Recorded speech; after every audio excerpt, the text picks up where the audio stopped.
कमलान् श्रीगुरुन् वैष्णवांश्च श्रीरूपं साग्रजातं सहगण रघुनाथान्वितं तं सजीवं साद्वैतं सावधूतं परिजनसहितं कृष्णचैतन्यदेवं श्रीराधा कृष्णपादान् सहगण ललिता श्रीविशाखान्वितंश्च हे कृष्ण करुणा सिंधु दीनबंधो जगत्पते गोपेश गोपिकाकांत राधाकांत नमोस्तुते तप्तकांचन गौरांगी राधे वृंदावनेश्वरी वृषभानुसुते देवी प्रणमामि हरिप्रिये वाञ्छाकल्पतरुभ्यश्च कृपासिन्धुभ्येव च पतितानां पावनेभ्यो वैष्णवेभ्यो नमो नमः।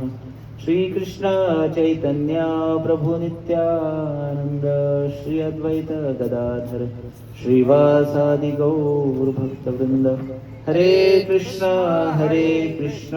कृष्ण कृष्ण हरे हरे हरे राम राम राम हरे हरे हरे कृष्ण कृष्ण कृष्ण हरे हरे हरे राम राम राम हरे हरे हरे कृष्ण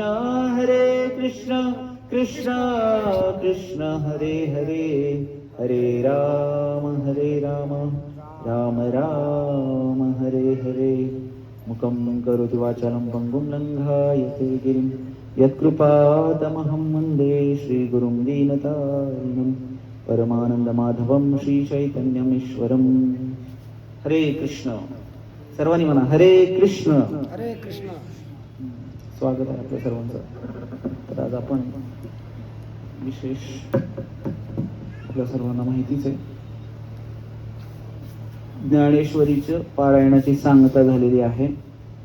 आपले वैभव प्रभूजी त्यांनी पूर्ण 1 महिना अधिक मास मध्ये संपूर्ण ज्ञानेश्वरी वाचून काढली किंवा जसं म्हटलेलं आहे नामदेव महाराज म्हणतात एक तरी ओवी अनुभवावी ग्रंथ श्रेष्ठ ज्ञानदेवी आणि एक तरी ओवी अनुभवावी असं नामदेव महाराजांचा अभंग आहे। ओवी अनुभवावी म्हणून सांगितलंय। आता त्यांनी फक्त वाचून काढली असं मी म्हणू शकत नाही कारण ते स्वतःच मला सांगत होते की प्रभूजी फक्त अर्थासहित पारायण केलेलं आहे। तर काही जण पारायण करतात फक्त ओवीचं पारायण असतं जसं की ज्या ठिकाणी सप्ताह वगैरे असतो सप्ताह बसतो तर सकाळच्या ह्याच्यामध्ये तर का करायचं ज्ञानेश्वरीचं पारायण काय गरज आहे का ज्ञानेश्वरीचं पारायण करायची किंवा का केलं जातं आणि अधिक मास तर होतात त्यांनी अधिक मासाच्या निमित्तानं केलं असेल तर कुठेतरी एका ठिकाणी प्रश्न विचारण्यात आला का ज्ञानेश्वरीचं पारायण करायचं तर काही जण म्हणाले की दरवर्षी नियम असतो सप्ताहामध्ये पारायण केलं जातं म्हणून आम्ही करतो पारायण हे एक कारण झालं की दरवर्षीचा नियम आहे म्हणून करायचं। बऱ्याच जणांना माहिती नसते की का कोणती गोष्ट अध्यात्म म्हटलं की आपण या सगळ्या गोष्टींमध्ये मागासलेलेच आहोत म्हणायला काही हरकत नाही कारण का करायचं आणि कशासाठी करायचं हे कोणी विचारत नाही। तसं शाळेमध्ये गेल्यानंतर तुम्ही विचारत असाल सर हे असंच का काही हुशार विद्यार्थी असतात ते विचारतात सरांना की हे असंच का सर ते तसंच का बरेच जण जिज्ञासू मुलं जे असतात ते विचारतात। मग तसं अध्यात्मामध्ये आल्यानंतर आपण विचारलं पाहिजे की हे असंच का ते तसंच का पण आणि विचारल्यानंतर जे आध्यात्मिक गुरु आहेत त्यांच्यावरती विश्वास पण तेवढा पाहिजे आणि गुरुला चॅलेंज नाही करू शकत अध्यात्मामध्ये आल्यानंतर तर आध्यात्मिक गुरुला प्रश्न विचारले पाहिजेत। गीतेमध्ये सांगितलं भगवंताने काय म्हटले गीतेमध्ये भगवंत तद्विधी प्रणिपातेन परिप्रश्नेन सेवया उपदेक्षन्ति ते ज्ञानम ज्ञानिनः तत्वदर्शिनः। जो तत्वदर्शी गुरु आहे ज्याला ज्ञान आहे अध्यात्माचं त्याच्याजवळ जाऊन प्रश्न विचारणा केली पाहिजे। काय प्रश्न विचारले पाहिजेत तर प्रश्न आध्यात्मिकच विचारले पाहिजे। सांसारिक अडचणी घेऊन बरेच जण येतात साधू लोकांकडे। एकदा आमच्या जे संस्थेचे संस्थापकाचार्य आहेत इस्कॉनचे AC भक्तिवेदांत स्वामी श्रील प्रभुपाद अभयचरणारविंद भक्तिवेदांत स्वामी श्रील प्रभुपाद ते प्रभुपाद एकदा ट्रेननी प्रवास करत होते आणि प्रवास करत असताना भगवे कपडे घातलेले होते आणि मग शेजारच्याच पलीकडच्या साईडला हे बसलेले एक व्यक्ती त्याच्या एका मुलाला घेऊन आला आणि त्यांना म्हणाला, स्वामीजी स्वामीजी माझ्या मुलाला आशीर्वाद द्या, तुमचे आशीर्वाद द्या म्हणजे डोक्यावरती हात ठेवा त्याच्या आणि यशस्वी भव, काही ना काहीतरी भव म्हणून त्याला आशीर्वाद द्या. आणि मग त्यांनी घेऊन आल्यानंतर मग स्वामीजींनी आशीर्वाद दिला. परत आणखी थोड्या वेळाने परत मुलाला घेऊन आला, स्वामीजी स्वामीजी माझ्या मुलाला आशीर्वाद द्या. मग त्यावेळेस प्रभुपाद म्हणाले, तुझा मुलगा मला देऊन टाक, म्हणजे तुझा मुलगा मला भगवंताच्या सेवेसाठी देऊन टाक.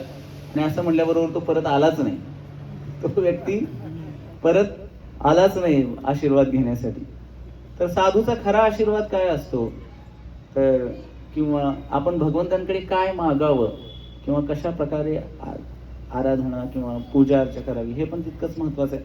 सांसारिक गोष्टींसाठी हे सगळं पारायण वगैरे करायला नाही पाहिजे. जसं मग मी म्हणलं की नियम आहे म्हणून काही केलं जातं. किंवा एका ठिकाणी तर असं म्हणले की एका आजीबाईंना गावातल्या विचारलं, म्हाताऱ्या होत्या, आणि त्यांना विचारलं, का तुम्ही पारायणला का ज्ञानेश्वरीचं पारायण करत आहात.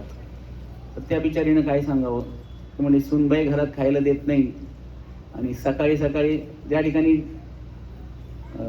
सप्ताह बसलेला असतो तिथं सकाळचं पारायण असतं ज्ञानेश्वरीचं, तुम्हाला माहिती असेल. तर सकाळी सकाळी पारायण झाल्यानंतर तिथं नाश्ता पण मिळतो.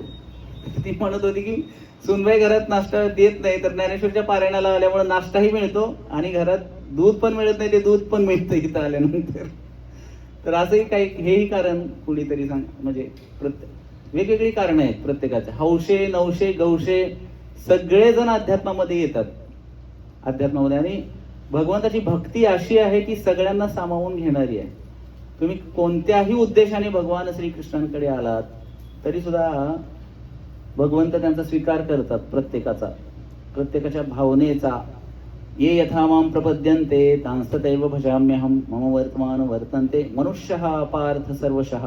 गीतेमध्ये भगवंत म्हणाले की जो कोणी जो जशा प्रकारचा भाव माझ्याकडे घेऊन येईल, भाव म्हणजे भाव असते त्यातला भाव नाही, मनाचा भाव, जो ज्या प्रकारच्या मनाचा भाव माझ्याकडे घेऊन येईल त्या प्रकारचं फळ मी त्याला देईन, भगवंत गीतेमध्ये सांगितलेले आहे.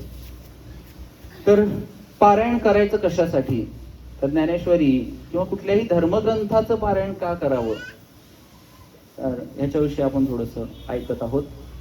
तर धर्मग्रंथाचं पारायण केल्यानंतर काय होतं, तर अधिक मास चालू होता, त्यामुळे त्यांनी मलाही फोन केला आणि त्यांनी सांगितलं की मी ऑलरेडी ज्ञानेश्वरी वाचतोय. ते वाचल्यानंतर पुढं पण मग मी त्यांना म्हणालो की भागवताचंही तुम्ही पारायण करू शकता. ज्ञानेश्वरीमध्ये किती ओव्या आहेत एकूण, 1800, आणि भागवतामध्ये किती श्लोक आहेत, 18,000. तर भागवत फार मोठं आहे. ज्ञानेश्वरी पण, गीतेमध्ये 700 श्लोक आहेत. तर हे पूर्ण जेव्हा आपण करतो, एखादा ग्रंथ पूर्ण करतो, तर त्याचं आपल्याला केवळ ते वाचलं किंवा ते हातात जरी घेतलं आपण, त्याचा स्पर्श जरी केला तरी सुद्धा काय होत असतं, प्रत्येक ग्रंथाचा स्पर्श जरी केला, इतकं पवित्र ग्रंथ आहेत हे आपले धार्मिक ग्रंथ, सगळेच ग्रंथ पवित्र आहेत. गीता भागवत, तुकाराम महाराज त्यासाठीच म्हणाले, गीता भागवत करीती श्रवण अखंड चिंतन विठोबाचे. गीता भागवत वाचलं पाहिजे, गीता भागवत ऐकलं पाहिजे, आणि वाचल्यानंतर काय होईल, अखंड चिंतन विठोबाचे. आता चिंतन आम्हाला कशाचं होतंय, चिंतन अखंड कशाचं होतंय आम्हाला, अखंड विठोबाचं चिंतन होणार आहे. इथं हात वरती करा बरं, विठोबाचं अखंड चिंतन होणार आहे. अरे एक जण तरी आहे, दोघी आहेत. बाकीच्यांना अखंड चिंतन कशाचं होतंय, मग संसाराचं चिंतन अखंड होतंय की नाही, दिवस रात्र. झोपल्यानंतर सुद्धा स्वप्नात येते उद्या काय करायचंय, प्लॅनिंग करत असतो आपण नेहमी की हे झालं की ते करायचंय, ते झालं की ते करायचंय. मग त्यालाच काय म्हणतात कधी कधी, कर मर कर. आडनाव पण असतं कधी, कर मर कर. करून करून करून मरून जातात लोक, इतकं काम करून करून आयुष्यभर काय केलं तर. आणि बघा, नॉर्मली जर बघितलं आपण, सगळ्यांचं जे आयुष्य आहे, काय करतात लोक विशेष जीवनामध्ये येऊन, कोणी काय करतात, एकतर चांगली नोकरी करतात, शिकतात, नोकरी करतात, लग्न विवाह करतात, आणि मुलं बाळ उत्पन्न करतात, झालं. ह्याच्या पुढे काय आयुष्य नाहीये का, आहे की नाही, आहे की नाही, आहे, ह्याच्या पुढे आहे. आणि ते करत असताना सुद्धा काही जण परमार्थाचा विषय काही घेत नाहीत डोक्यात. परमार्थाचा विषय ते म्हणजे म्हातार झाल्यानंतर, हातात काठी आल्यानंतर बघू की, तोपर्यंत नाही करत.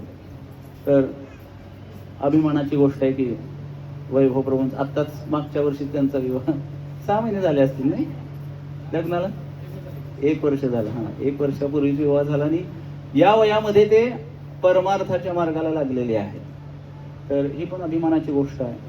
नाहीतर मग म्हातारे झालं तरी, एकदा काय झालं, एक व्यक्ती ज्याचं कापडाचं दुकान होतं आणि तो कापडाचं दुकान असणारा व्यक्ती तो कापड दुकान सोडायलाच तयार नव्हता. त्याचा मुलगा आता करता झाला होता, तो दुकान सांभाळत होता, तरी सुद्धा तो त्या दुकानात जायचा आणि त्याला मुलाला सांगायचं, हे असं कर तसं कर, तुला हे समजतच नाही, तुला हे असंच होत नाही. ते पोरगं वैतागून गेलं होतं. रोज रोज बापाची कटकट. आता दुकान माझ्याकडे देऊन घरी बसायला पाहिजे निवांत, असं त्या मुलाला वाटायचं. पण बापाला वाटत नव्हतं की मी दुकान, कारण मी दुकान त्याने स्वतः चालू केलेलं होतं ना. डायरेक्ट स्वतः कुणीतरी काहीतरी कमावलेलं आहे आणि ते कुणाच्या तरी हातात चाव्या द्यायच्या म्हटल्यानंतर अवघड गोष्ट असते की नाही. चाव्या हातात द्यायच्या म्हटल्यानंतर तसं आयुष्यभर काही जण सासू जिने घराच्या चाव्या सांभाळलेल्या असतात आणि सून नवीन आली की लगेच कोण देतो का, आजपासून ही तुझी जबाबदारी बाई धर म्हणून नाही. कारण कुठेतरी वाटत असते की अरे तिला काय अक्कल असणार आहे का सांभाळायची, थोड्या दिवसांनी देऊ. तर तसंच त्यांना वाटत होतं. आणि मग शेवटी त्यांनी काय केले की असंच आध्यात्मिक यात्रा निघतात, त्या यात्रेमध्ये त्याचं तिकीट काढलं, 4 धामाची यात्रा. आणि मग काशीला गेले. आणि काशीला गेल्यानंतर काशीमध्ये गंगेचे घाट आहेत, 80 घाट म्हणतात किंवा 84 घाट आहेत गंगेचे.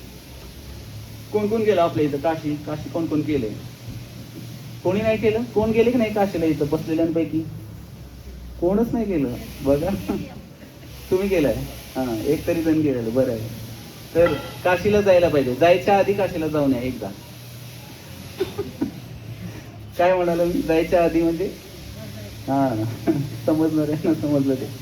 तर एकदा तरी काशीला जाऊन आलं पाहिजे, कारण काशी हे मुक्त क्षेत्र आहे, मुक्तीचं क्षेत्र आहे. त्या ठिकाणी शिवजींचा सदैव वास आहे. तर त्या ठिकाणी त्यांना पाठवण्यात आलं, जबरदस्ती त्या पोरांनी तिकीट काढलेलं होतं.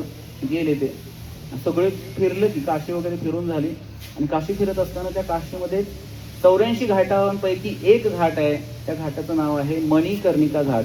तुम्ही बघितलं असेल व्हिडिओमध्ये वगैरे. तिथं सतत प्रेत जाळली जातात आणि तिथं जळणारे जे मेलेली किंवा तिथं नेऊन प्रेत जी जाळली जातात त्यांना सुद्धा मुक्ती प्राप्त होते.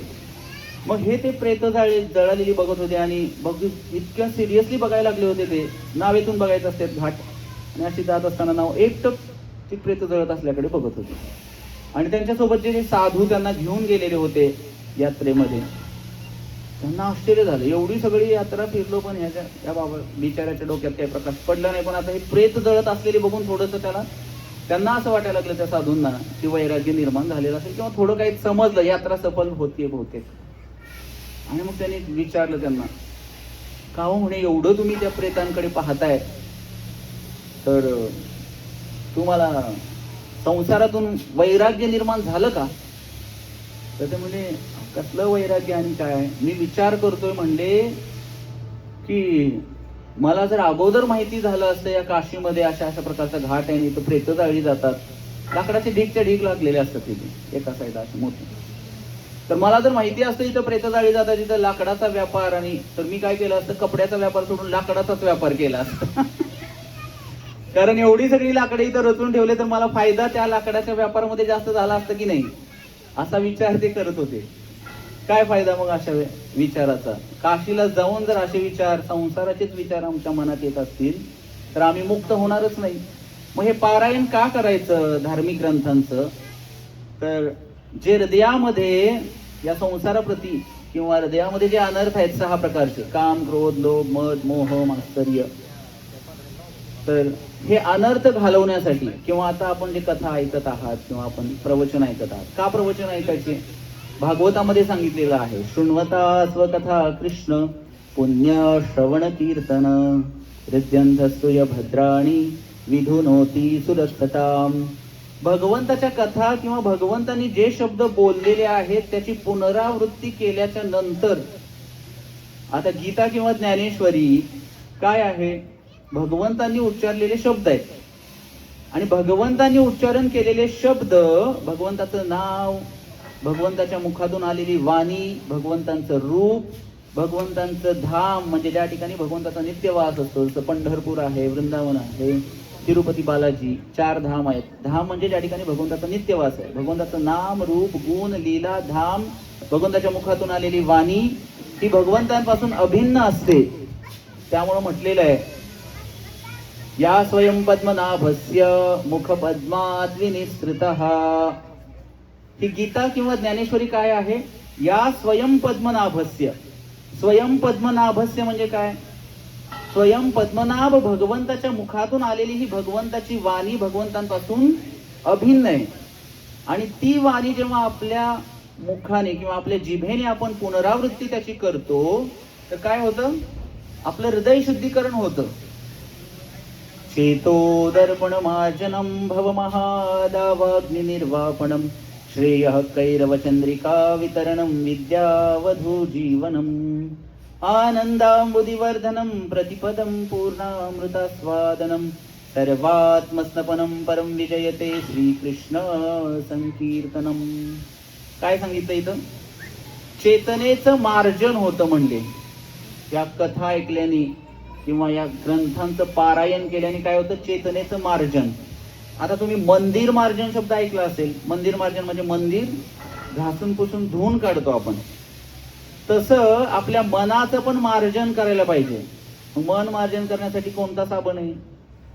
लाईफ आहे, नामस्मरण आहे. तर नामस्मरण म्हणूनच त्या ठिकाणी म्हणलं की नाम संकीर्तनम यस्य सर्व पाप प्रणाशनम. हे जे भागवत आहे 18,000 श्लोकांचं, त्यातला 18,000वा श्लोक कोणता आहे? सगळ्यात शेवटचा हा श्लोक आहे. नाम संकीर्तनम यस्य सर्व पाप प्रणाशनम प्रणामो दुःख शमनस्तम नमामि हरिम परम. याचा अर्थ आहे भागवताच्या शेवटी काय येतं? सगळ्यात शेवटी काय येतं? तुम्ही जर दही घुसळत असाल किंवा लोणी हे करत असाल तर सगळ्यात शेवटी दही घुसळल्यानंतर वरती काय येतं? लोणी.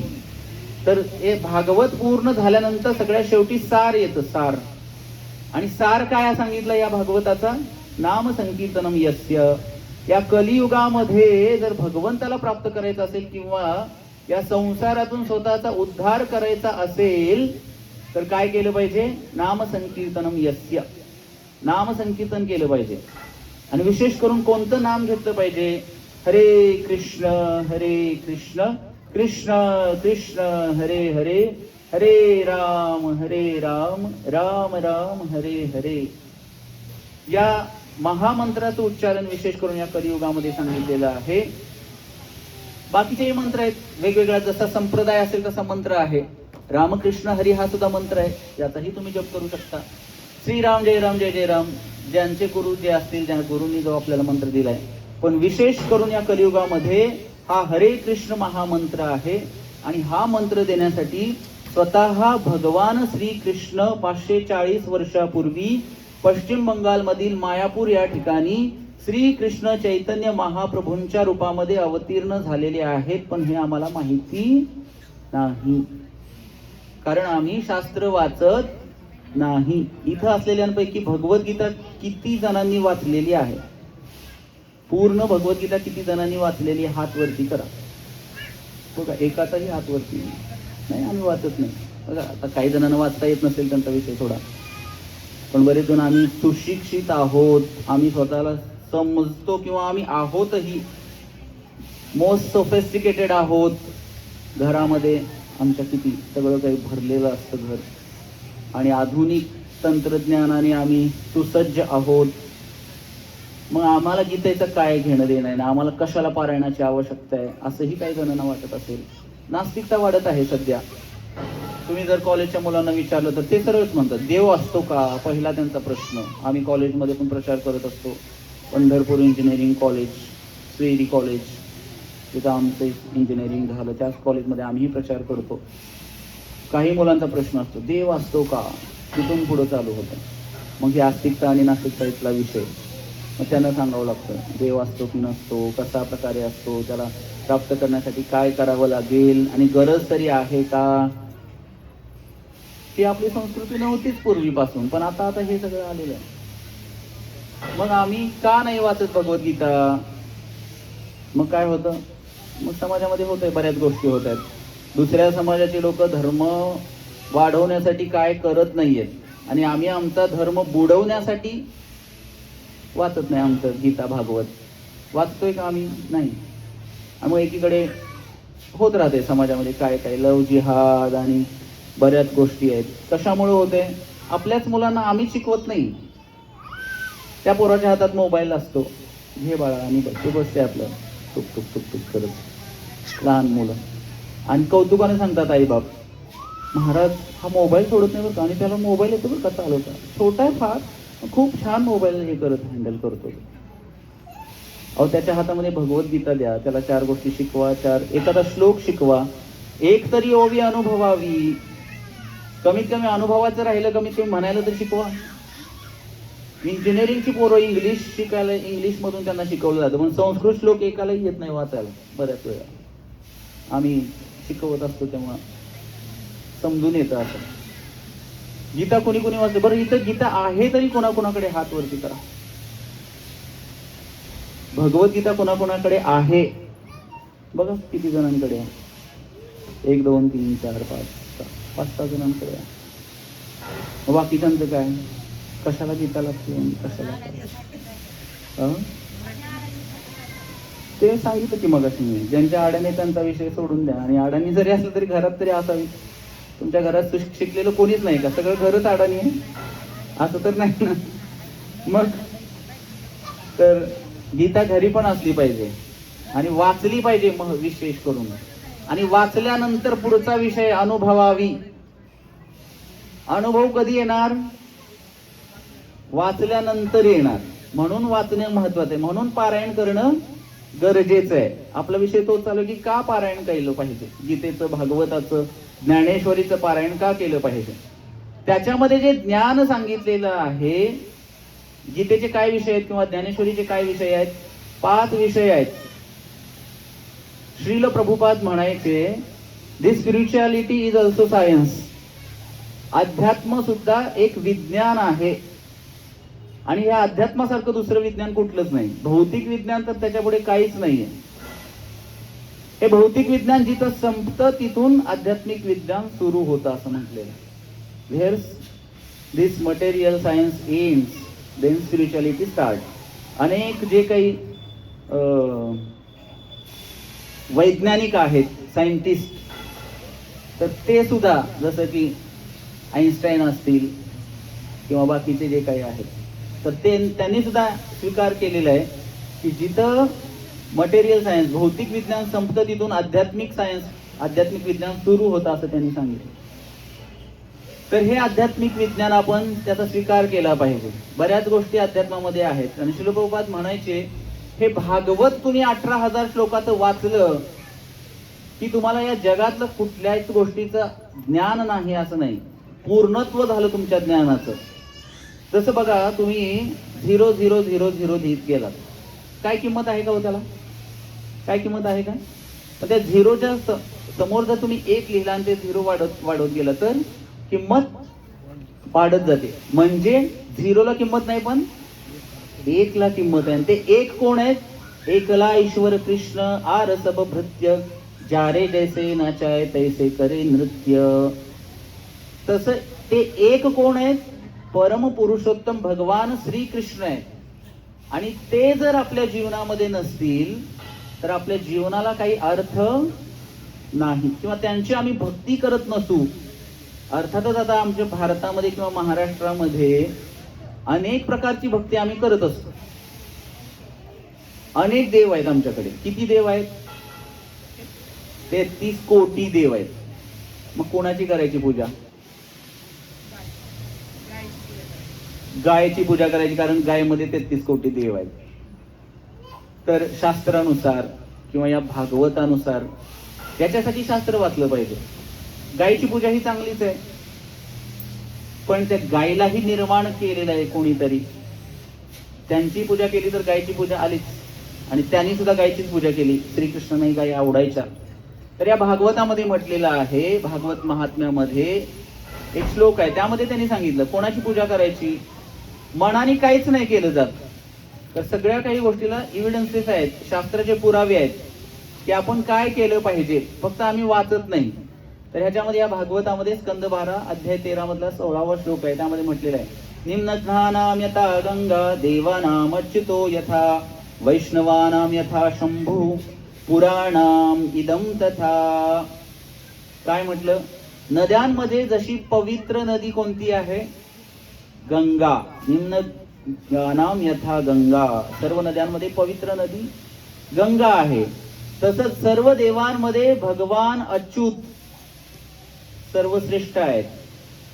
या ठिकाणी सांगितलं, मी सांगतोय असं नाही. आता तुम्ही म्हणा, हे तुम्ही कृष्णाची करताय म्हणून तुम्ही कृष्णाची करायला सांगताय, त्यासाठी हे शास्त्र आम्ही आणलेलं सोबत.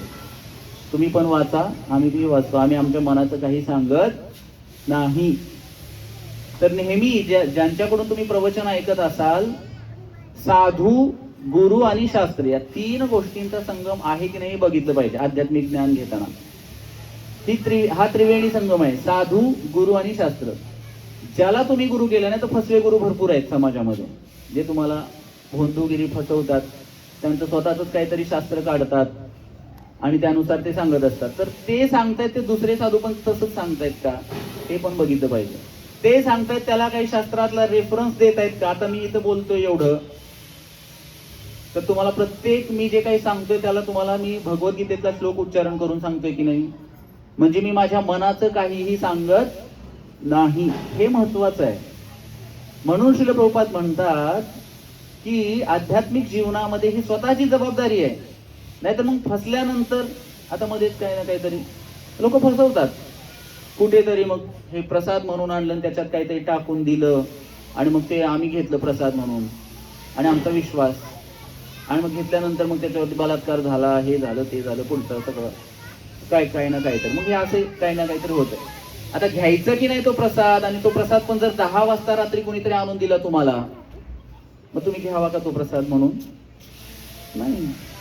हा सगळा स्वतःचा जबाबदारीचा विषय आहे अध्यात्माचा. तर त्यामुळं फार सतर्क राहिलं पाहिजे आध्यात्मिक ज्ञान घेत असताना. पण आम्ही काय म्हणतो, साधी बोळी भक्ती आमची, आणि ज्याला कोणी दिसला साधू की त्याला नमस्कार करायची सवय आहे आम्हाला. ते पडताळून पाहिलं पाहिजे, तो परंपरेगत आहे का, काय परंपरा येते त्यांची, त्याला कोणी गुरु आहे का, त्याच्या गुरुला गुरु आहे का, आणि असं करत करत ती परंपरा भगवंतापर्यंत पोहोचते का, हे ज्ञान. आता हे जे भागवत मी आणलेलं आहे किंवा सांगत आहे आपणाला, तर हे काय भगवंतापासून आलेलं आहे. हे ज्ञान परंपरेतून आलेलं आहे. ब्रह्म मध्व गौडीय परंपरा, हे जे आम्ही ज्या संस्थेशी बिलॉंग करतो, ISKCON, international society for Krishna consciousness ज्याचं नाव आहे, अशा प्रमाणित परंपरा भरपूर आहेत. त्या प्रमाणित परंपरेशीच आपण जुडलं गेलं पाहिजे आणि मग त्यांच्याकडून ऐकलं पाहिजे. आणि मग असं जर जेव्हा आम्ही ऐकू, अशी प्रवचन ऐकू, त्यावेळेस आमचं हृदय परिवर्तन होईल. नाहीतर मग आजकाल छोटी छोटी मुलं सुद्धा भागवत कथा करतायत. 2 वर्षाची, 7 वर्षाची, 8 वर्षाची, 10 वर्षाची मुलं. युट्यूबला बघा तुम्ही, कितीतरी कीर्तन तुम्हाला ऐकायला भेटते, लहान मुलांची सुद्धा. आता आल्यानंतरच हे माऊली म्हणाले, तुम्ही विचार करत होतो की भागवतावरती बोलावं का ज्ञानेश्वरीवरती बोलावं. आता विषय तोच आहे, एकच आहे. ते मला म्हणाले की तुमचं ज्याच्यावरती पाठांतर असेल तर तुम्ही बोला. पण आम्ही त्यांना म्हणालो की आमचं पाठांतर वगैरे असं काही नाही, कारण बनवले गेलेले कीर्तनकार आम्ही नाही आहोत. बऱ्याच वेळेला असंच होतं, म्हणजे 4-5 वर्षात शिकवतात कीर्तन करायला. तर कीर्तन ही काही शिकवण्याची गोष्ट नाहीये. ज्याला त्याच्यामध्ये इंटरेस्ट आहे, तो ऑलरेडी ते शिकणार आणि त्याला ते अवगत होणार. आणि केवळ बोलण्याची कला आहे म्हणून कोणीतरी बोलत असेल तर ते समोरच्यावरती त्याचा प्रभाव पडत नसतो. आणि आम्ही जे सांगतोय ते आम्ही आधी करत असतो. आता मी जर तुम्हाला, आम्ही बऱ्याच ठिकाणी जाऊन सांगत असतो सर्वांना की तुम्ही गीता वाचा किंवा गीतेचं पारायण करा, कारण आम्ही पारायण करतो म्हणून आम्ही सांगू शकतो. सांगण्याचा अधिकार त्यालाच आहे जो स्वतः आचरण करतो. जसं आपल्या सर्वांना ती कथा माहिती असेल, महात्मा गांधीजींकडे एक लहान मुलाला घेऊन त्याची आई येते आणि सांगते की महात्माजी हा खूप साखर किंवा गोड खूप खातो. तुम्ही त्याला सांगा की गोड खाऊ नको म्हणून. गांधीजी म्हणले 15 दिवसांनी या तुम्ही. आणि 15 दिवसांनी आल्यानंतर मग गांधीजींनी सांगितलं की हे बाळा तू गोड खाऊ नको. की आई म्हणते असं का केलं तो तुम्ही 15 दिवसांनी का बोलवलं. गांधीजी म्हणले तुम्ही जेव्हा म्हणालात त्यावेळेस मीच गोड खात होतो. त्यामुळे मला काही सांगण्याचा अधिकार नव्हता त्याला की तू गोड खाऊ नको म्हणून. म्हणून मी गोड सोडून दिला आणि आता मला सांगण्याचा अधिकार आहे म्हणून मी त्याला तसं सांगितलं. तर त्यामुळं आचरणामध्ये, नाहीतर मग सांगणारे आणि हे करणारे काही कमी आहेत का? मग का हृदय परिवर्तन होत नाही? किती मोठी कीर्तनं होतात, त्या कीर्तनामध्ये काही जण हसवतात, काही जण रडवतात, भावनिक करतात लोकांना. मग काही जण त्या कीर्तना हसून रडून माग तंबाखू तोडणारे पण तितकेच जण बसलेले असतात. आणि कीर्तन झाल्यानंतर मग कसं होतं, छान होतं कीर्तन, अहो काय भेटलं, काय ऐकलं तुम्ही, काय मिळालं, काय घेऊन जाणार, काय बदल करणार. एक तरी ओवी अनुभवावी, ह्याच्यावरतीच आपण स्ट्रेस करतोय, लक्षात घ्या. अनुभव येण्यासाठी तशा प्रकारे ऐकलं गेलं पाहिजे. आणि ते ऐकण्यासाठी तशा प्रकारचा प्रवक्त्याची सुद्धा गरज आहे. तुम्ही जर कोणाकडूनही प्रोफेशनल प्रवक्त्याकडून ऐकायला गेलात तर आजकाल आम्ही पण भागवत कथा करतो, मला एकदा डायरेक्ट आणि समोरून विचारणारे, बघा अध्यात्माचं इतकं म्हणजे हे झालेलं आहे, सांप्रदायिकताचा पण विषय, की मी सुद्धा भागवत कथा करत असतो. तर मलाही एक जणाचा फोन आला की मला तुम्ही करता असं समजलं तर काय रेट चालू आहे म्हणे तुमचा. मला धक्का बसला ऐकून. भागवत कथेचा रेट काय, काय पैसे घेता म्हणजे तुम्ही कथा करण्यासाठी. बापरे म्हणलं काय करणं. मनुष्य जीवन एकतर इतकं दुर्मिळ आणि त्याच्यामधून आपण कुठेतरी आत्मसाक्षात्कार करण्यासाठी अशा प्रकारचा अध्यात्माचा मार्ग निवडावा आणि कोणीतरी आम्हाला प्रश्न विचारावा की तुमचा रेट काय चालू आहे, तुम्ही पैसे किती घेता कथा करण्यासाठी. तर तुकाराम महाराज तर म्हणतात, जे कोणी अशा कथा कीर्तन करण्यासाठी पैसे घेत असतील, अर्थातच आता आम्ही हे काही ग्रंथ वगैरे देत असतो तर त्याच्या घेत असतो आम्ही पैसे, कारण हे काही ग्रंथ छपाई करण्यासाठी पैसे लागतातच. तर पण कथा 7 दिवसाची कथा असेल तर ते ठरवतात लोक, एवढे पैसे तेवढे पैसे, किंवा कीर्तनकारांचं तसंच आहे. आता तुम्हाला कोणीतरी स्वेच्छेने दिलं, बाबा तुमच्यासाठी एवढं जाण्या येण्याचा खर्च आहे किंवा या काही गोष्टी आहेत, तेवढं तुम्ही घेऊ शकता. पण लाखोंमध्ये जर आपण त्याचं हे करत असू, आपला काही तो विषय नाहीये. मग तसं केल्यानंतर मग आणि तशा ह्याच्याकडून जर तुम्ही ऐकलं तर अनुभव येईल का? येईल का? नाही. का नाही येणार? कारण त्यांची सांगण्याची जी काय म्हणतो त्याला आपण वृत्ती आहे त्याच्यामध्येच कुठेतरी गडबड आहे. तर त्यामुळं श्रील प्रभुपाद म्हणतात किंवा शास्त्रामध्ये म्हटलेलं आहे, सर्पोच्छिष्ट पयो यथा. जसं दूध असतं, दूध, आणि त्या दुधाला विषारी सापाने जर स्पर्श केला तर ते दूध जर आपण घेतलं तर आपल्याला काय होणार? विष बाधा होणार की नाही? तसं हे जे कोणी असं प्रोफेशनल कीर्तनकार किंवा हे असेल त्यांच्याकडून जर आपण ऐकू तर काय होईल? आपल्या मनामध्ये भक्तिभावाचा उदय होईल का? नाही होणार. त्यामुळं आपण जेन्युइन साधूंकडून ऐकायला पाहिजे, प्रमाणित साधू परंपरेतून ऐकायला पाहिजे. मग आता का असं होते की एवढे सगळे कीर्तन प्रवचन युट्यूबवरती सगळीकडे चालू आहे, मग का लोकांमध्ये हे होत नाहीये? एवढी सगळी प्रवचनं चालू आहेत, एवढे सगळे व्ह्यूज येत आहेत, गुरु पण करतात लोक, मग त्याचा चॅनल आहे का? मग त्याचे फॉलोअर्स किती आहेत चॅनलवरती, युट्यूब चॅनलवरती फॉलोअर्स किती आहेत? तो आमचा गुरु, बरोबर आहे की नाही? मग खरा गुरु कोण असतो? आता सगळ्यांना करावंच लागतं. आता मी ज्या ठिकाणी कथेला गेलो होतो त्या ठिकाणी पहिलं भागवत कथा मी केली शिवूरमध्ये, लातूर या ठिकाणी. जेव्हा मी पहिल्यांदा गेलो तर मग आमचा वेश असा आहे, आणि तुम्ही भागवत कथाकारांचा जर वेश बघितला तर मग तुम्हाला समजेल की फेटा असतो आणि कपडे पण त्यांचे हाय फाय असतात एकदम, आणि भरपूर काय काय काय काय. आणि ते गावातल्या लोकांनी जेव्हा माझा फोटो बघितला तर त्यांना वाटायला लागलं की आता हे महाराज काय कथा सांगणार आणि काय करणार, कारण यांचे कुठंच तसं काय कथाकार असल्यासारखं तर काय वाटत नाही यांच्याकडे बघून. आणि आम्ही जेव्हा त्या ठिकाणी गेलो, कथा सुरू केली, तर आम्ही कथा भागवताच्या पहिल्या स्कंधापासून सुरू केली, कारण आम्हाला तशी शिकवली जाते श्रील प्रभुपादांच्या तत्वांनुसार. आणि मग त्यांना सृष्टीची निर्मिती कशी झाली ह्याच्यापासून भागवतामध्ये सगळं काही आहे. आणि त्यावेळेस ते म्हणायला लागले, एवढं टीप सांगू नका महाराज, काय आमच्या डोक्यावरनं चाललंय सगळं. सृष्टी निर्माण कशी झाली, सृष्टी त्यानंतर 10 विषय भागवताचे काय असतात, त्यानंतर प्रत्येक डिटेल भागवत कथा सांगायला चालू केलं आम्ही तसं. तर भागवत कथा म्हणलं की लोकांना काय, फक्त गोपाळकृष्णाचा जन्म, कृष्णाचा जन्म, भागवतामध्ये गवळणींच्या बाळ गोपाळांची थोडीशी कथा आणि गोवर्धन उचललेल्याची, हे सगळं भागवत म्हणजे 10वा स्कंद झाला तो. तर श्रील प्रभुपाद सांगतात की जर तुम्हाला भागवत ऐकायचं असेल तर सुरुवातीपासून पहिल्या स्कंदापासून ऐका भागवत. 88,000 ऋषीमुनी नैमिषारण्यात बसलेले आहेत आणि त्यांनी जे भागवत सुत गोस्वामींकडून ऐकलं, तर तिथून किंवा त्याच्या आधी शुभदेव गोस्वामींनीही ऐकलं किंवा ऐकवलं परीक्षित महाराजांना सुद्धा, तर ते भागवत तिथून सुरू करायला पाहिजे. म्हणजे प्रमाणित परंपरा असेल तर ज्ञानही तशाच प्रकारचं आम्हाला प्राप्त होऊ शकतं आणि हृदय शुद्धीकरणही लवकर होईल आमचं. त्यामुळे आम्ही ऐकायला पाहिजे. तर पहिलं कारण किंवा एक कारण काय आहे धार्मिक ग्रंथांचं पारायण करण्याचं, की आपलं हृदय शुद्धीकरण झालं पाहिजे. कशासाठी हृदय शुद्धीकरण करायचं? भगवत प्राप्तीसाठी. कारण भगवंत राहतात कुठे? शुद्ध हृदयामध्ये. घाण घरामध्ये आपण स्वच्छता ठेवतो की नाही? कशासाठी? लक्ष्मीचा वास असायला पाहिजे, बरोबर आहे की नाही? तर तसं हृदय पण शुद्ध असायला पाहिजे. शुद्ध हृदयामध्येच भगवंत वास करतील. नाहीतर भगवंत, आणि तशी इच्छा पण पाहिजे भगवंताने माझ्या हृदयामध्ये राहावं अशी. आणि शुद्ध भक्तांची काय इच्छा असते, जसं जनाबाई म्हणतात, हृदय बंदी खाणा केला आत विठ्ठल कोंडीला.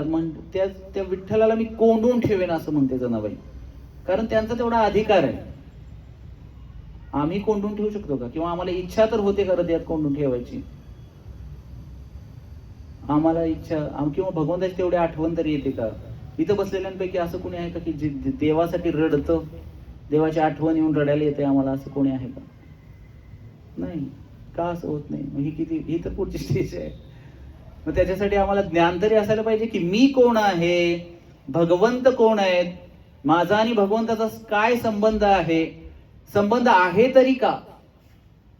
त्याच्यासाठी धार्मिक ग्रंथांचं पारायण करायचं.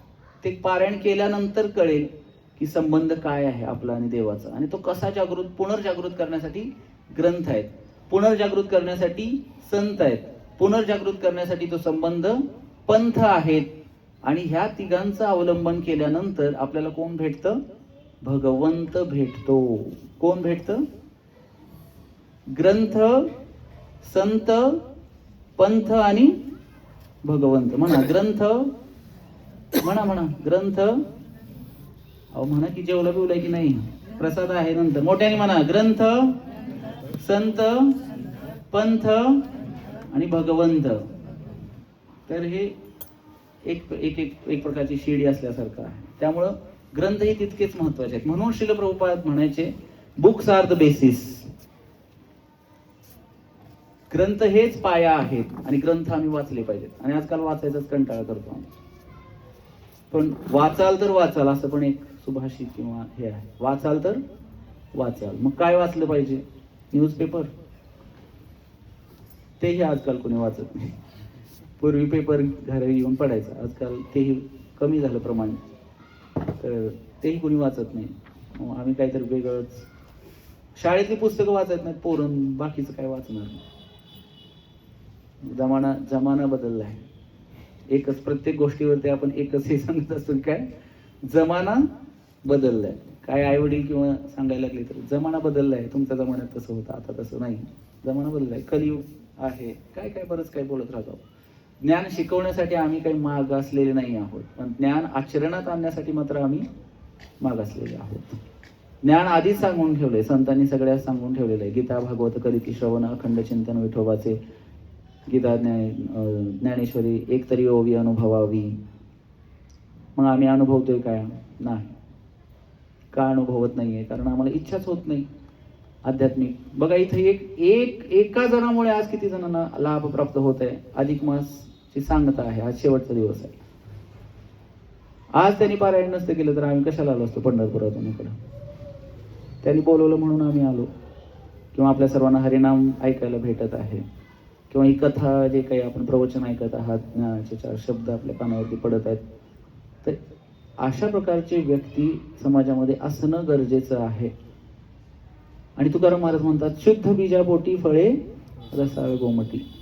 तर असं हे बीज, आणि साधारण आणि एका जन्मात अशी इच्छा नाही प्राप्त होत कुणालाही. बहुत सुकृतांची जोडी म्हणून विठ्ठले आवडी. अनेक अनेक जन्माचं सुकृत झाल्याच्या नंतर त्या पांडुरंगाचं नाव मुखामध्ये येईल. तर एक व्यक्ती होता, कोका कोला कंपनीचा मालक, आणि ऍडमिट केलं होतं त्याला, शेवटच्या स्टेजला मरायला लागलेला होता. आणि मरायला लागल्यानंतर त्याची मुलं होते त्याच्या सोबत. तर ते त्याला म्हणले की डॅडी भोला कहो, भोला कहो, भोला कहो. भोला म्हणजे शिवजींचं नाव घ्या, शंकराचं नाव घ्या, मरायला लागलाय तुम्ही आता. तर डॅडी काही भोला म्हणायला तयार नाही. डॅडी काय म्हणत होते? Coca Cola, Coca Cola, Coca Cola. काय म्हणत होते? Coca Cola, Coca Cola, Coca Cola. कारण त्या कंपनीशी अटॅच झालेले होते ते. मी निर्माण केलेली कंपनी आहे ना ती. तर आपण ही जर संसार करत असतो तेव्हा आपल्यालाही वाटत असतं की माझा संसार, माझा संसार. अहो कोणाचा? तुमच्या आधी तो संसार तुमच्या सासू सासऱ्यांचा होता, त्यांच्या आधी त्यांच्या सासू सासऱ्यांचा होता, आणि तुमच्या नंतर तुमच्या मुलाबाळांचा असणार आहे तो संसार. त्याच्यावरती आपलं नाव नाही लावू शकत आपण. 7 वाऱ्यावरती पण नाव बदलतं का कायमस्वरूपी तेच राहतं? नाही राहत. म्हणजे इथल्या सगळ्या गोष्टी अशाश्वत आहेत. म्हणून याला इथं नावाची पाटीच लावलेली आहे. जगाचं हे जे भौतिक जगत आहे त्याच्यावरती पाटी लावली आहे. जसं तुम्ही एखाद्या भोजनालयात गेला तर तिथं लिहिलेलं असतं भोजनालय किंवा अन्न क्षेत्र लिहिलेलं असतं. तिथं काय भेटतं? प्रसाद, भोजन. तसं या जगामध्ये जेव्हा येतोय आपण, ती पाटी आपण बघतच नाही. या जगाच्या पाटीचं नाव, पाटी काय आहे? दुःखालयम अशाश्वतम. दुःख आहे. इथे काय भेटेल तुम्हाला? दुःख भेटेल. पण आम्हाला तिथं जेव्हा आम्ही सगळे कुठून आलोय? आता तुम्ही कुठून आलाय म्हणून विचारलं तुम्हाला, तुम्ही म्हणाल आम्ही दौंडचे आहोत, किंवा कोणी म्हणाल आम्ही माळशिरसचे, आम्ही सदाशिवनगरचे, असं सांगाल की नाही? मग तुकाराम महाराज कुठून आले? तुकाराम महाराज काय म्हणाले? आम्ही वैकुंठवासी, वैकुंठातून आलोय. मग आम्ही पण कुठून आलो? आम्ही वैकुंठातून आलो नाही का? वैकुंठातूनच आलोय, पण आम्ही विसरलोय. आणि ते विसरलेलं पुन्हा आठवण करून देण्यासाठी ज्ञानेश्वर माऊलींसारखे संत येतात, तुकोबारायांसारखे संत येतात, एकनाथ महाराजांसारखे संत येतात, श्रील प्रभुपादांसारखे संत येतात. आणि तेच संत आम्हाला शिकवतात की बाबांनो तुम्ही इथले नाही आहात. आणि म्हणून ते पण म्हणतात जाताना, आम्ही जातो आमच्या गावा, आमचा राम राम घ्यावा. आम्ही जातो आमच्या गावा. आम्ही आमच्या गावाला चाललो म्हणजे आमच्या गावाला परत कुठं? दौंडला नाही. आमचं गाव कोणतं आहे? सगळ्यांचं कोणतं आहे? आता सांगितलं की नाही? आलो कुठून? वैकुंठातून. मग जायचं पण कुठे आहे? वैकुंठातच जायचं. ते लक्ष असलं पाहिजे, जीवनाचं लक्ष असलं पाहिजे की आम्हाला वैकुंठाला जायचंय. हे कमीत कमी माहिती तरी झालं पाहिजे. कुणाकुणाला माहिती होतं? आता सांगा बरं, आम्हाला वैकुंठाला जायचंय हे कुणाकुणाला माहिती होतं? हात वर करा. ही आत्ता जी सांगण्याच्या आधी कुणाकुणाला माहिती होतं की आम्हाला जायचं कुठे आहे? हो, त्यांना माहिती आहे. ही बोल, सगळ्यांना माहिती आहे. मग काय प्रयत्न करताय तुम्ही त्याच्यासाठी? कोणी नाही काय? मग कसं जाणार? मग ह्याच्यासारखं अज्ञान दुसरं काय आहे? सगळ्यांना माहिती आहे पण आम्ही काहीच करत नाही. आम्ही स्वतःच सांगतोय, ते पण हसत सांगतोय आम्ही, म्हणजे आम्ही किती सिरियस आहे जाण्याबद्दल. आणि असं करून जात नसते कुठे.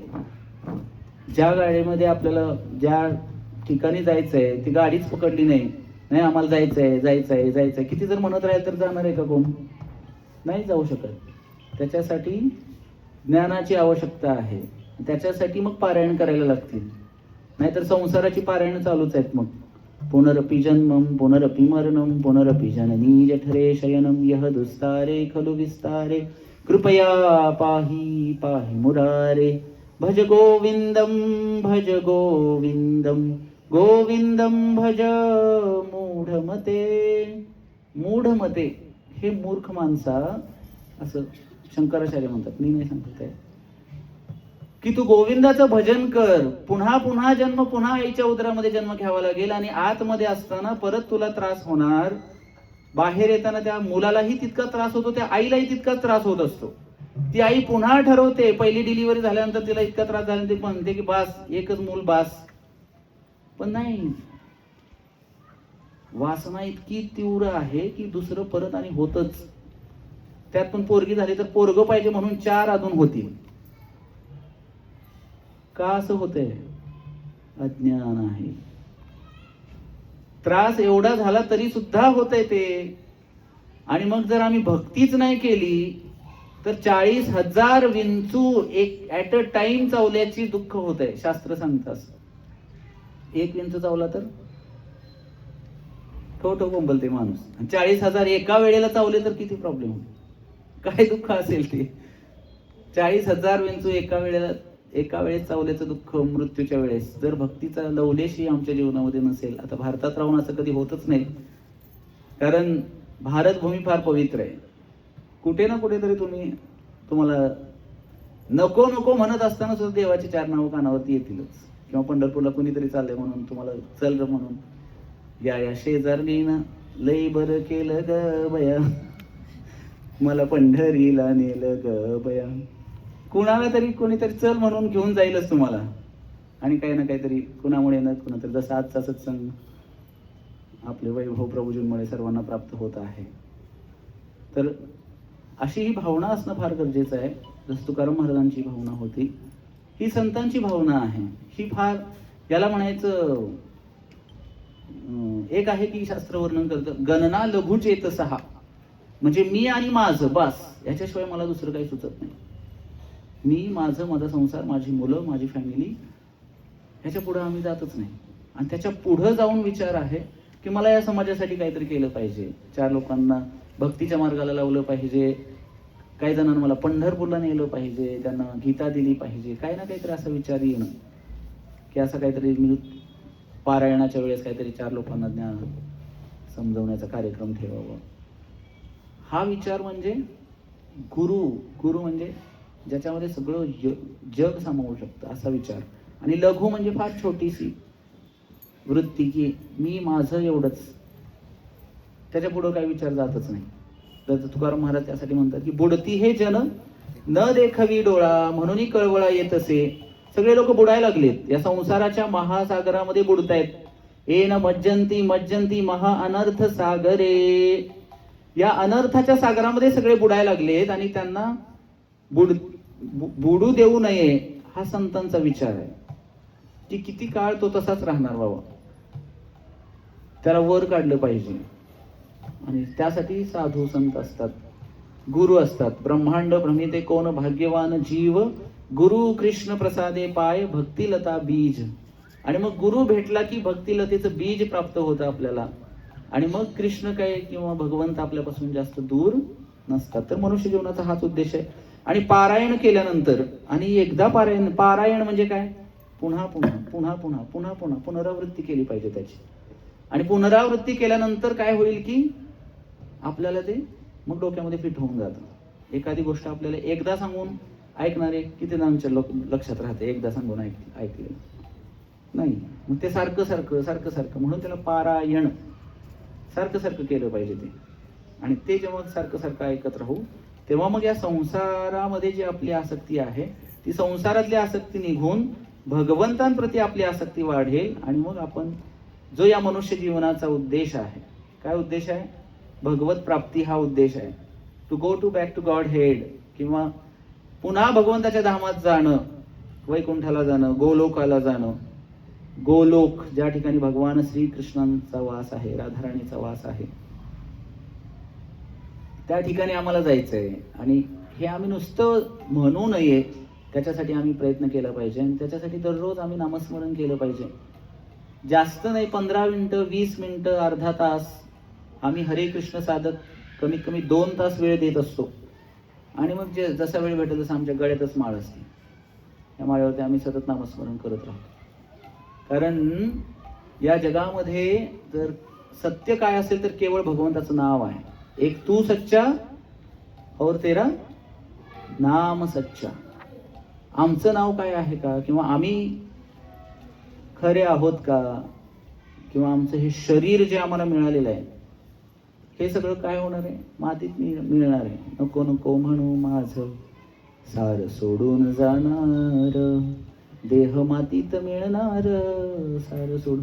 मग एवढं सगळं माहिती असताना पण आम्ही का करावं, एवढं अट्टाहास करून दिवस रात्र कष्ट करत असतो आम्ही इथं बरं पोटासाठी. हो का तुमचं जास्त आहे, कोणाचं वाढलेलंही असू शकतं, तेवढ्यासाठी किती खायला लागतंय. मग आमचे गुरु महाराज म्हणतात, परमपूज्य लोकनाथ स्वामी महाराज, पोट कधीच भरत नाही. मान्य आहे का सगळ्यांना? पोट कधीच भरत नाही. भरते का पोट? सकाळी एकदा पोट भरतो आपण, परत दुपारी पण खातो, परत संध्याकाळी पण खातो, आणि परत दुसऱ्या दिवशी आणि रिकामं होतेच ते पोट, आणि परत भरावं लागते त्याला. म्हणजे पोट कधी भरत नाही आणि कधी भरणार नाही. त्यामुळे त्याच्याकडे जास्त लक्ष द्यायची आवश्यकता नाही. जे आपलं आद्य कर्तव्य आहे भगवान श्रीकृष्णांची भक्ती करणं, आणि या मनुष्य जन्माच्या किंवा जन्ममृत्यूच्या चक्रातून सुटायचं असेल तर भक्तीशिवाय पर्याय नाही. आणि कलियुगामध्ये 4 युग आहेत, त्या 4 युगामध्ये 4 प्रकारची भक्ती केली जाते. त्यामध्ये एवढं सांगून आपण थांबणार आहे. तर ते 4 युग कोणकोणते? सतयुग, त्रेतायुग, द्वापारयुग आणि कलियुग. तर शास्त्रामध्ये असं सांगितलेलं आहे, कृतेय ध्यायते विष्णू त्रेतायाम यजतो मखै द्वापारे परिचर्यायाम कलौतधारी कीर्तनात. कृत म्हणजे सतयुग, कृतेय ध्यायते विष्णू. कृत म्हणजे सतयुगामध्ये ध्यान करायचे लोक. तुम्ही ऐकलं असेल, 60,000 वर्ष तपश्चर्या केली, 50,000 वर्ष तपश्चर्या केली. आणि मग आता तशी तपश्चर्या आपण करू शकतो का? नाही, तेवढं आयुष्य मर्यादाच नाहीये. आयुष्य मर्यादा किती होती सतयुगाची? किती होती? 1,00,000 वर्ष आयुष्य मर्यादा होती. म्हणून ते 50,000 60,000 वर्ष तपस्या करू शकायचे. त्यानंतर ध्यान करू शकायचे ते, आणि तशी त्यावेळेस परिस्थिती पण होती. आजकाल ध्यान काय करणार आपण? त्यानंतर येतं त्रेतायुग. त्रेतायाम यजतो मखै.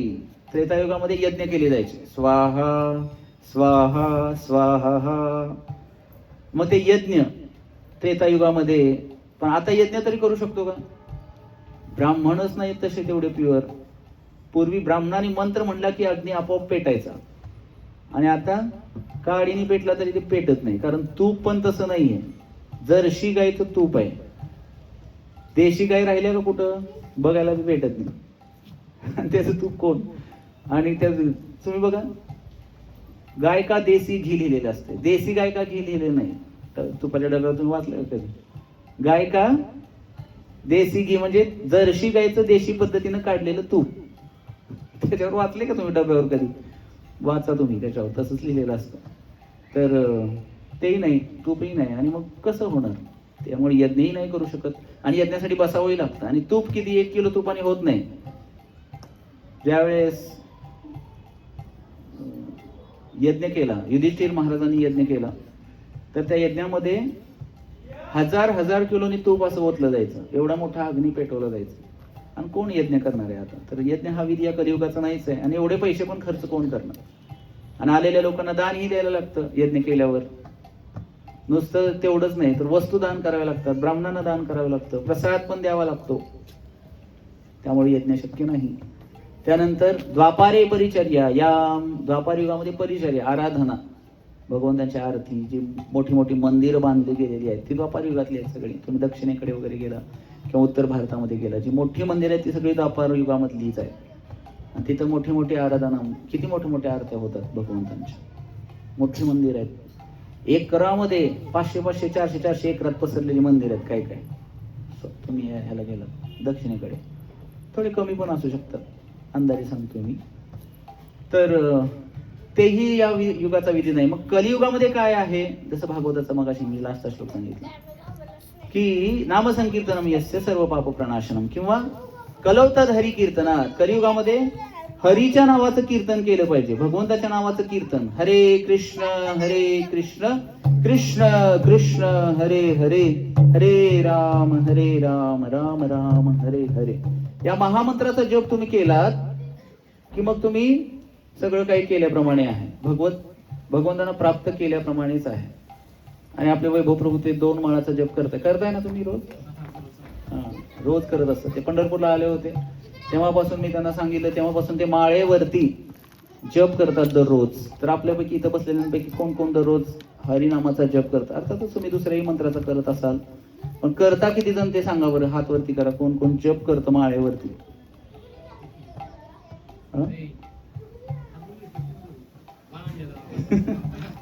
तिघांनीच हात वर केला बघा, बाकीचे नाहीत करत. तर असं सांगितलेलं आहे माऊलींनी, ज्यांचे आज ज्ञानेश्वरी पारायणाचा सांगता सोहळा आहे, माऊलींनी त्याच्यामध्ये सांगितलेलं आहे, हरिपाठामध्येही सांगितलेलं आहे. माऊलींनी हरिपाठ लिहिला आहे, माऊलींनी सगळं काय, आणि प्रत्येक संतांनी नामाचा जयघोष केलेलाच आहे. माऊलींनी काय सांगितलं? नित्यनेम नामी तो प्राणी दुर्लभ, लक्ष्मी वल्लभ तया जवळी. नामाचा नित्यनेम करणारी फार कमी लोक आहेत. आणि दुसरं काय? नामसंकीर्तन साधन पै सोपे, जळतील पापे जन्मांतरीची, न लगे सायास जावे वनांतरा, सुखे येतो घरा नारायण. हे आम्हालाही माहिती आहे, पण आम्ही नामसंकीर्तन करतच नसू तर मग कधी सप्त्यात तेवढं करायचं का? नामसंकीर्तन करायचं कधी? सप्त्यात, आणि पंढरपूरला गेल्यावर आणि दिंडी आल्यावर तेवढंच. आणि रोज काय करायचं मग? रोजचं चालू आहे नित्यनियम आमचा, 2-3 टाइम खाणं आणि एक दोन वेळा जाणं, हा नित्यनियम चालू आहे आमचा नित्यनियम. तर तसा नित्यनियम नाही. तर अशा प्रकारे ही माळ आहे. 108 मणी असतात, त्याच्यावरती आपण जप केला पाहिजे. तर आता आपण जवळजवळ अर्धा पाऊण तास 40-45 मिनिटं जे काय ऐकलं, तर याची एक प्रचिती तुम्हाला यावी असं जर तुम्हाला वाटत असेल तर ही माळ तुम्ही घेऊ शकता. आता आपण थांबणार आहे आणि तुम्ही या हरिनामाचा जप करू शकता. एक तरी ओवी अनुभवावी, हे अनुभव येण्यासाठी. कारण मी तुम्हाला कितीही आता 4 तासाने असं कंटिन्यू जरी सांगत राहिलो, त्याची अनुभूती तुम्ही जेव्हा स्वतः नामस्मरण कराल तेव्हा स्वतःलाच तुम्हाला अनुभूती येणार आहे. आणि मी कितीही सांगत राहिलो, शास्त्रातून कितीही श्लोक मी सांगत राहिलो, प्रवचन कितीही चांगलं ते रंगवलं, तरी तुम्हाला अनुभव येणार का त्याचा? नाही. अनुभव ही स्वतः करण्याची गोष्ट आहे. तर त्यामुळं तुम्ही ही माळ घेऊ शकता, ज्यांना वाटतं की नामस्मरण करावं त्यांनी. ओके. तर प्रभूजी म्हणतात बघा, किती दया, इतकी दया त्यांच्या मनामध्ये आहे, जगाच्या कल्याणा संतांच्या विभूती. ते म्हणतात की मी त्यांना माळा देतो, तुम्ही फक्त त्यांना सांगा नाम जप कसा करायचा. कोण कोण तयार आहेत बघू? इच्छा तरी कोणाकोणाची नाम जप करण्याची, आजपासून चालू करण्याची इच्छा कोणाकोणाची? हात वरती करा बरं. आमची तुम्ही ऑलरेडीच करताय. कोणाकोणाची इच्छा आहे नाम जप चालू करण्याची? त्याच्यासाठी काय नाही, तुम्ही खात असाल, तुम्हाला वाटेल की काय आता हे नवीनच उगाच प्रवचन आलं काय बाबा, त्यांनी आता नवीनच काढले, हे महाराज तयारीविषयीच आलेत की सगळे अडकवण्याच्याच आम्हाला. तर माळ घ्यायला पाहिजे, आणि त्याच्यासाठी काही नियम नाहीये. ती माळ तुम्ही खात असाल, किंवा काही लोक म्हणतात आमच्या घरी चाल हे करतात, तो मला करून द्यावं लागतं. काही लेडीज सांगतात, प्रॉब्लेम म्हातारी लोक, की आम्हाला आमच्या ह्यांना करून द्यावं लागत असतं बघा, ते हात लागतो, त्याला स्पर्श होतो, मग कसं करायचं आणि काय. काही हरकत नाही, चालू तरी करा. एक नामधारक झाला की हळूहळू हळूहळू ते घर पूर्ण बदलून जातं. हळूहळू सगळ्यांना, जसं किडका आंबा, वाईट गोष्टीमध्ये जसं होतं तसं नामामध्ये तसंच होतं. एका पेटीतला एक आंबा किडलेला असेल तर सगळ्या आंब्याला कीड लागते. तसं ढवळ्या शेजारी बांधला पोळा, वान नाही पण गुण लागणार आहे. आणि हरिनामाचा गुण तर लगेचच लागतोय. त्यामुळे ते लावून घेतलं पाहिजे, त्याच्यामध्ये आपलाच फायदा आहे.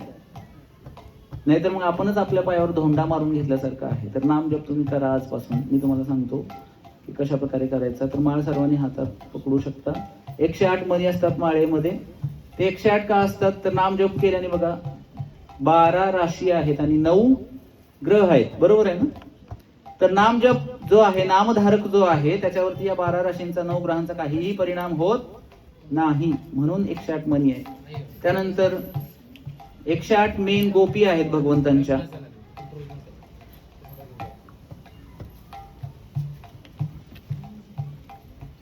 एकशे 8 गोपी आहेत मेन. एक माळ इकडे घाला. तर ही माळ अशी धरायची हातामध्ये. हा जो मणी आहे 108, मी का असं सांगितलं, 108 उपनिषद सुद्धा आहेत जे भगवंताचं वर्णन करतात, म्हणून 108 मणी आहेत त्या उपनिषदांना रिप्रेझेंट करण्यासाठी. त्यानंतर 12 गुणिले 9 108, 12 राशी 9 ग्रहांचा परिणाम होत नाही नामजप कर्त्यावरती. त्यानंतर हा जो मणी आहे याला म्हणायचं कृष्णमणी किंवा मेरुमणी. तर नामजप करत असताना या 3 बोटामध्ये ही माळ धरायची असते. हे बोट लावायचं नसतं. तुम्ही गोमुखी वापरू शकता, त्याला आपण काय आणलेली नाहीये. तुम्हाला जर भेटले तर तुम्ही जिथं भेटेल तिथं घेऊ शकता. फक्त हे आणि हे बोट नाही लावायचं. हे बोट लावायचं नाही, फक्त हे एवढंच. हे 3 बोटांवर वरती 3 बोट असतात. आणि स्वतःकडे ओढायची. आणि काय काय लोक कर कर कर कर फिरवत राहतात असे असे असे म्हणतात. असं नाही, एका मण्यावरती एक मंत्र म्हणायचा असतो. बरंच म्हणजे अध्यात्माविषयी इतकं सगळं आपल्याकडे बऱ्याच लोक माहितीच नसतं. काय करायचं, कशासाठी करायचं, का करायचं, प्रश्न विचारले पाहिजे. पुढे की यार, भगवंताला प्रणाम कसा करायचा हे सुद्धा शास्त्रात सांगितलेलं आहे. का करायचं, त्याच्या पाठीमागचं काय विज्ञान आहे सगळं सांगितलंय. तर ह्याच्यावरती मंत्र म्हणायचा असतो. आता स्टिकर नसेल आणलं आम्ही, पण त्या मंत्र सोपा आहे. कोणता मंत्र आहे? हरे कृष्ण कृष्ण कृष्ण हरे हरे, हरे राम राम राम हरे हरे. हा एक मंत्र पूर्ण झाला की एक मणी स्वतःकडे ओढायचा. परत दुसऱ्या मण्यावरती कोणता मंत्र सर्वांनी म्हणा. हरे कृष्ण कृष्ण कृष्ण हरे हरे, हरे राम राम राम हरे हरे. परत दुसरा मंत्र पूर्ण झाला, मणी स्वतःकडे ओढायचा. परत तिसऱ्या मण्यावरती हरे कृष्ण म्हणा सर्वांनी, कृष्ण कृष्ण हरे हरे, हरे राम राम राम हरे हरे. परत चौथा मणी हरे कृष्ण सर्वांनी म्हणा, आवाज येत नाहीये. कृष्ण कृष्ण माग हरे राम पुरुष मंडळी म्हणा, हरे कृष्ण. एक माळ नाही करणार बाबा, उशीर झाला आम्हाला. म्हणजे सांगा तरी तुमच्या विषयात बोलू. तर हे अशा प्रकारे पूर्ण अशी एक माळ करायची. पूर्ण माळ जेव्हा होते तर हा मणी ओलांडायचा नसतो, ह्याच्या पुढं जायचं नसतं, कारण गुरुच्या पुढे जाऊ शकत नाही, भगवंताच्या पुढे जाऊ शकत नाही. तर माळ परत फिरवून घेऊ शकता अशी आतल्या बोटांवर. परत तिथून इकडे, परत इकडून इकडे, असे कमीत कमी 2 माळा जप तुम्ही सुरुवातीला करू शकता, किंवा 1 माळा आजपासून करू शकता. अधिक मास किंवा आता उद्यापासून चातुर्मासही चालू होतं. तर नाम जप केला पाहिजे. का केला पाहिजे हे मी तुम्हाला सांगितलं. तर आपण सर्वांनी नाम जप करा. आपल्याला प्रभूजी गिफ्ट देत आहेत, माळा फार दया करत आहेत. तर ह्या सगळ्याचा फायदा घ्या. 10 मिनिटं लागतील सुरुवातीला तुम्हाला. आणि 10 मिनिटं तुमच्याकडे वेळ आहे का? 10 मिनिटं देवासाठी देण्यासाठी कोणाकोणाकडे आहे? 10 मिनिटं वेळ कोणाकोणाकडे आहे? हात वर करा. आहे का वेळ? बाकीच्यांकडे नाही आहे, सगळ्यांकडे आहे. मग सर्वांनी द्या. आणि बघा, तुमच्या जीवनामध्ये एक प्रकारची सकारात्मक ऊर्जेचा तुम्हाला अनुभव येईल. कारण या कलियुगासाठी केवळ नामजपच आहे. तर तुम्ही हे कधी ऐकलं असेल, विठ्ठल विठ्ठल विठ्ठल म्हणण्यामुळे काही जणांचा आजार, किंवा ज्ञानेश्वरीच्या ओव्या म्हटल्यामुळं काही जणांचा आजार बरे झालेत. काही हृदयाचे आजार असतील, काही जणांचे मणक्याचे आजार असतील. तर हे सगळं साऊंड व्हायब्रेशन, जर तुम्ही वैज्ञानिक दृष्ट्या जर विचार केला तरी सुद्धा spiritual vibration, sound vibration important आहे, महत्वाचं आहे. तर ते रोज रेग्युलर बसून सकाळी करू शकता, किंवा नाही सकाळी वेळ भेटत तर संध्याकाळी झोपायच्या आधी करू शकता. पण केलंच पाहिजे. नामस्मरण केलंच पाहिजे. त्याच्यासाठी दुसरा पर्याय नाहीये. मंत्र मनत्रायते इति मंत्र, मनाला तारून नेणारा हा मंत्र आहे. मग स्वतःच्या जीवनामध्ये अनेक अडचणी येत असतात आपल्याला, पण जेव्हा आपण नामस्मरण करतो तर हे घेतलेलं नामच आपल्याला या जगातून तारून नेतं, त्या प्रत्येक परिस्थितीतून तारून नेतं भगवंताचं नाव. का तर भगवंताचं नावच भगवंत आहे. नाम चिंतामणी कृष्ण चैतन्य रस विग्रह पूर्ण शुद्धो नित्य मुक्तो अभिन्नत्वात नाम नामिनो. नाम आणि नामी अभिन्न नाही. आता जसं इथं मला तहान लागली, मी नुसतं पाणी पाणी पाणी म्हणत बसलो, माझी तहान भागणार आहे का? नाही, मला ते पाणी प्यावं लागेल. कारण पाणी हा पदार्थ वेगळा आहे, पाणी म्हणणं वेगळं आहे. पण भगवंताचं नाव राम म्हटल्यानंतर राम वेगळे नाहीये. ते राम त्या जिभेवरती